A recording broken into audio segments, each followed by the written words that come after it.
Bonjour, je suis Alain Juppé, 2017. J'ai lu dernièrement une interview de Carla Bruni qui nous dit qu'elle ne sait pas faire une division, qu'elle se rassure, son mari arrive même à les multiplier.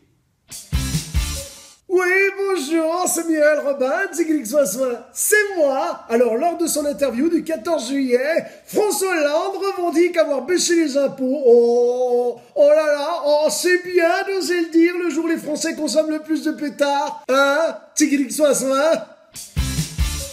Salut, c'est Fabrice. Emmanuel Macron, lors de son discours à la mutualité, a fait appel aux progressistes.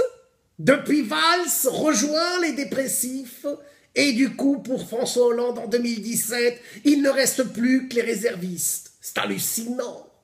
D'ailleurs, depuis ce meeting, Valls a dit qu'il était temps que ça s'arrête. C'est con. Pour une fois que chez eux, il y a quelque chose qui marche. C'est énorme. Chers amis, bonjour. Concernant François Hollande, François Fillon a dit « Dernier 14 juillet du quinquennat avant le dépôt de bilan ». On peut même dire que ça sent la faillite, non? Quand on pense, mesdames et messieurs, que François Hollande veut nommer à la tête de l'ARAFER, l'ARAFER c'est le gendarme du rail, il veut nommer monsieur Bernard Roman. Déjà qu'à la SNCF c'est toute une histoire, si en plus ils nous mettent un roman. Oui, bonjour à tous, c'est Elie Semoun. Ségolène Royal s'absente d'un débat parlementaire sur le nucléaire pour participer au déjeuner à l'Élysée avec les Bleus. Quitte à parler champignons, autant le faire avec des chats. Bonjour, c'est Jean-Philippe. François Hollande, rappelle à Emmanuel Macron qu'il doit rester solidaire ou bien partir.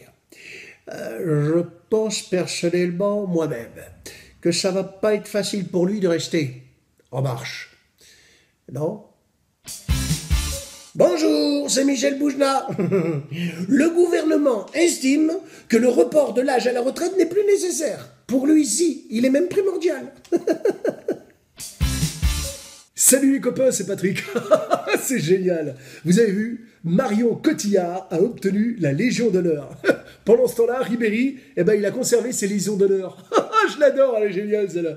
Et qu'est-ce qu'on apprend? Ségolène Royal qui veut taxer les centrales à charbon qui émettent trop de gaz à effet de serre. C'est une évidence, tout le monde le sait. Quand t'as des gaz, t'as mauvaise mine. C'est génial, j'adore. Allô, Toutou? C'est Omar. Si.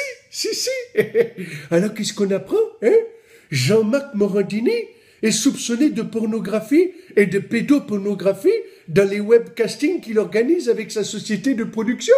Il est passé de l'émission Les Grands Directs des médias à En Direct avec mes ébats.